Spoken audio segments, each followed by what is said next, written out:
अब मैं आगे 21 बैच से with his speech in Hindi Divyamani. तुम सभी को मेरा प्रणाम।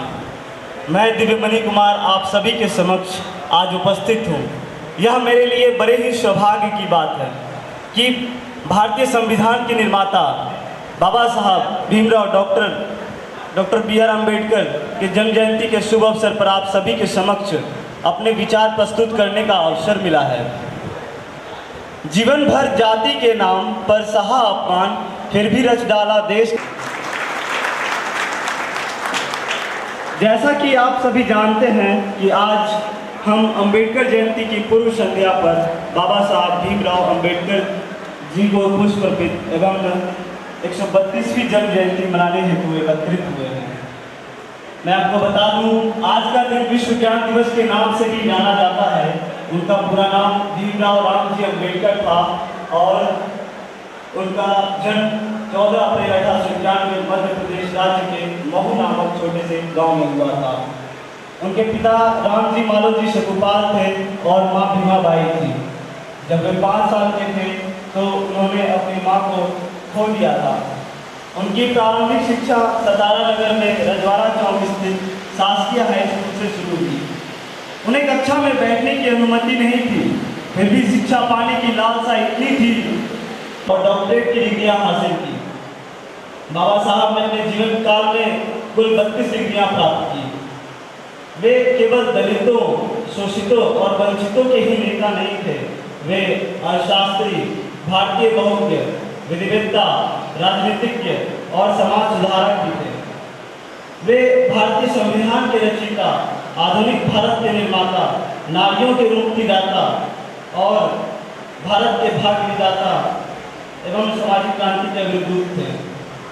उन्होंने अपने जीवन काल में कई सारे थीसिस लिखे, जिसके आधार पर आरबीआई की स्थापना 1 अप्रैल 1935 को हुई थी। बाबा साहब कहते थे, शिक्षा वो शेरनी का दूध है जो जितना पिएगा वो उतना दहाड़ेगा। बाबा साहब ने महिलाओं को समानता, आत्मसम्मान एवं स्वतंत्रता के साथ जीने का अधिकार दिलाया। वे महिलाओं के उन्नति के पक्षधर थे। वे कहते थे, मैं एक समुदाय की प्रगति को महिलाओं द्वारा हासिल की गई प्रगति। बाबा साहब का एक मूल मंत्र है, शिक्षित बनो, संगठित रहो, संघर्ष करो। उन्होंने कॉम्युनल इलेक्टोरेट पुनः पैक्ट, हिंदू कोड बिल जैसे संशोधन की मांग की। वे कहते थे, मैं रात भर इसलिए जागता हूँ क्योंकि मेरा समाज सो रहा है। संविधान हमारे आज़ादी के आंदोलन के घर से निकला है। आज पूरा देश एकमात्र संविधान पर चल रहा है। बाबा साहब ने हिंदू धर्म से धर्मांतरण कर बौद्ध धर्म अपना लिया था। वह एक महान व्यक्तित्व, महानायक थे। उनका मृत्यु 6 दिसंबर 1956 को हुई थी, जिसे हम लोग महापरिनिर्वाण दिवस के रूप में मनाते हैं। उन्हें सन 1990 में भारत के सर्वोच्च नागरिक सम्मान भारत रत्न से मरणोपरांत नवाजा गया था।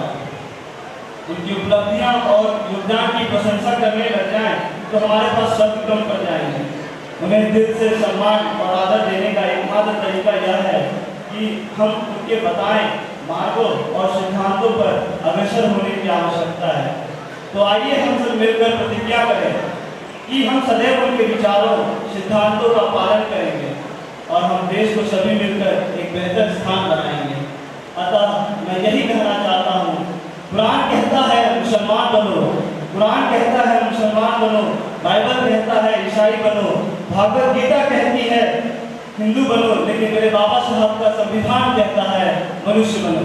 धन्यवाद। जय भारत, जय भीम, जय संविधान। Thank you very much.